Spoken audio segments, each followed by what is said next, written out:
Welcome back. You're listening to The Govna. Like, share, comment, subscribe as I bring you all the up-to-date information on this great reset we're currently living in. Today we're looking at a story coming from a local news station, 680 News. The story is about a black female lawyer being exploited for her image so one of Canada's oldest companies can sell some extra merch by tugging at the charitable heartstrings of Canadians. In my opinion, they couldn't have picked a worse person to exploit. They picked a black female lawyer with something to prove, but how did they stumble upon her image? She actually wrote an essay to the Globe and Mail about what it was like to be black on Bay Street. For those who don't know, Bay Street is at the heart of Toronto's financial sector. It's Toronto's version of Wall Street.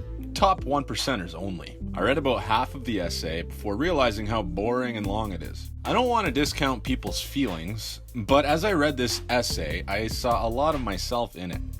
That's the polite way of saying that her hardships were not due to her race and gender. Apparently, it's part of everybody's human experience, because as a white man, I experienced similar things when I was finally foisted into the real world. Some of these decisions included her debating herself on whether she should use her Arabic name on her resume, Hadia, or her whitened middle name, Jolene. She chose Hadia and got a bunch of callbacks. I guess the old boys aren't so bloody racist after all. Another decision she made was if she would straighten her hair or not. Another one was if she would include certain things on her resume, what clubs she was a part of in university, etc. Everybody has to make these decisions for certain types of jobs. You could work in a record store and be as weird as you want. Myself personally considered cutting my mullet because I was interviewing for a Mennonite construction company.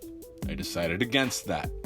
But I will be removing some of the lewd bumper stickers from my truck because I want to fit in, just like her. It's not so much even that I want to fit in. I just don't want to give anyone the wrong idea before they actually get to know me. In life, we all have to weigh how to stay true to ourselves without ruining our own opportunities with our own pride or ego. At the end of the day, which one is more important? A job or stickers? Who am I trying to please? Who will benefit? Who will suffer? These are all questions everybody battles every day, and everybody's reasons are different. Am I comparing me having to cut my mullet to a black woman having to straighten her hair? Yes. Yes, I am. I do not subscribe to the idea that black people are oppressed based on their skin color.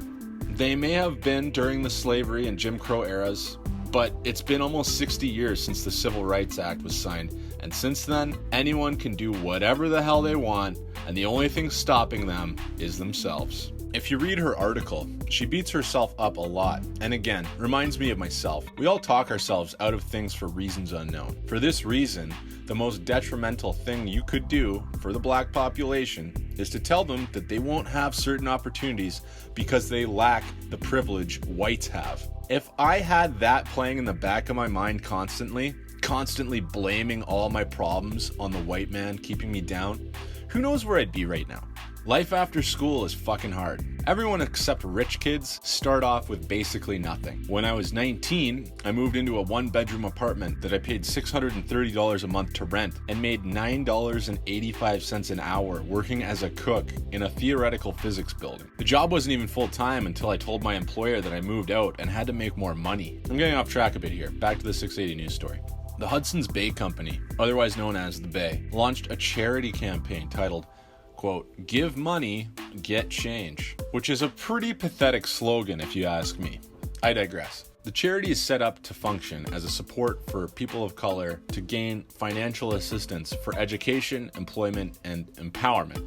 Whatever that means. The real confusion came when the Bay issued a statement claiming the image was used by mistake, saying it was from a photographer's website that was used as inspiration when developing the campaign. This is obviously total bullshit, as I'm sure the photo had to pass through multiple hands to see the printing press. The whole thing is incredibly ironic. Woke company fires up a charity to help people of color while simultaneously exploiting a very successful black woman working with the country's top 1% through an ad campaign to run the charity upon. We are living in fucking clown world, boys. You can't make this shit up. I encourage you to read the Globe and Mail essay. I will link it in the description below. Based on the essay, do you think she's right about how Canada functions today? And based on the article, do you think she should sue Hudson's Bay? Leave a comment down below. That's all I have for you today. Like, share, and subscribe. Thank you for listening. Have a great night.